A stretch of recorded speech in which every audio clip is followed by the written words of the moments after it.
I am sure you know what these symbols are, but do you know their right use? Hi there, I am Vani, and today in this video, I'm going to explain to you the correct use of punctuations in English. But before that, let's do a quick exercise to find out why is it important for you to learn the use of punctuations in English. I want you to read this sentence. I love baking my parents and my friends. No, you read it right, but there is something wrong with the sentence. Now I want you to read it again. I love baking my parents and my friends. So here I love three things: baking, my parents, and my friends. And the commas, they help you to take the right pause after each word.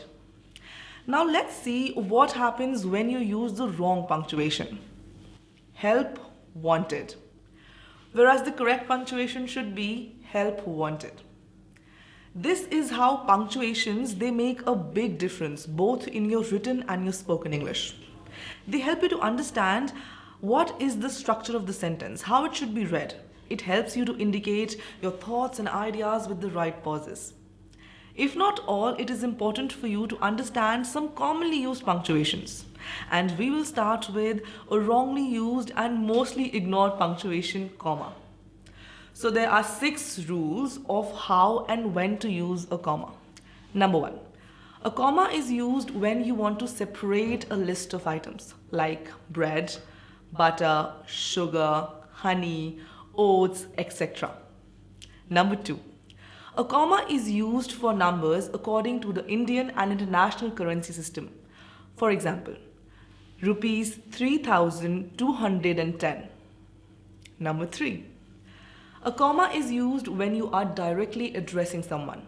For example, I know that you're an expert, Sam. Number 4. Whenever you quote something before a double inverted comma, we use a comma. For example, Sam says we must do teamwork. Number 5.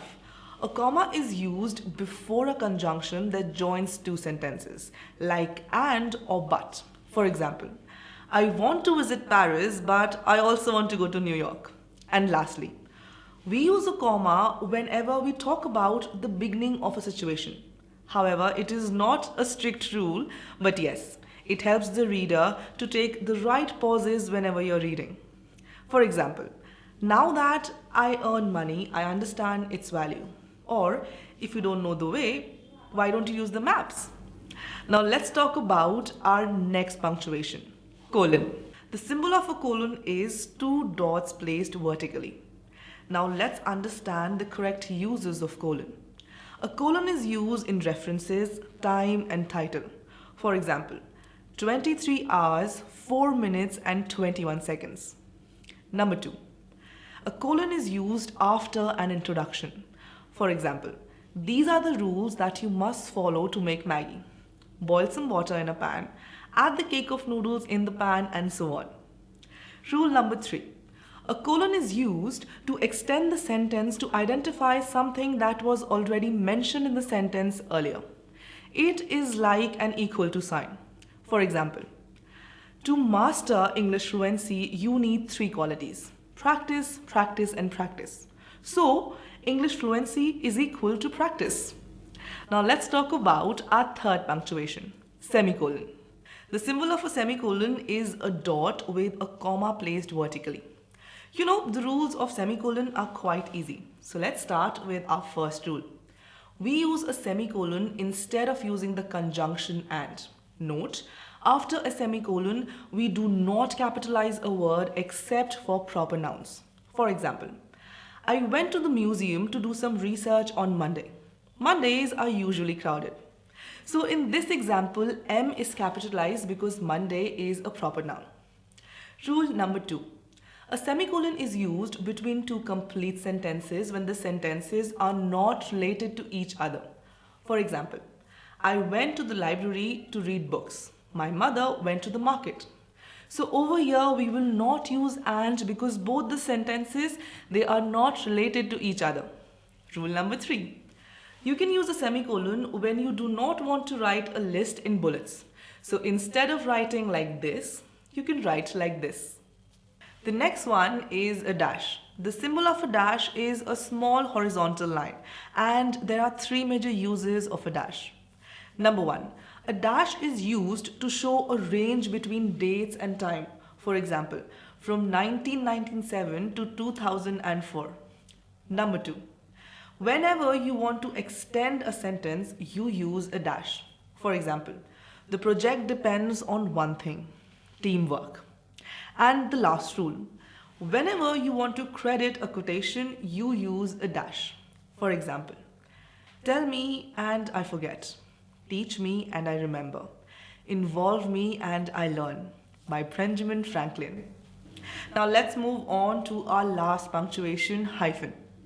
You may often get confused between a hyphen and a dash, but actually it is quite easy to remember.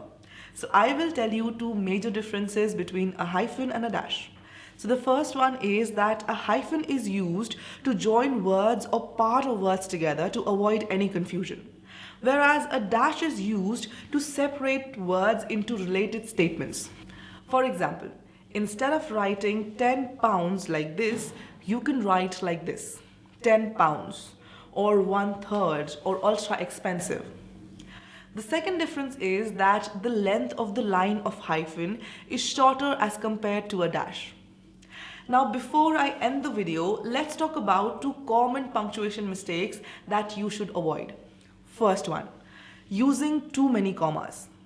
Just like missing commas, we tend to put a lot of commas in a single sentence. Since there is no such rule as to how many commas you can put in a single sentence, so the best practice to follow is try to read the sentence out loud, and wherever you take a pause, put a comma over there. And you can also follow the set of rules that I have explained previously.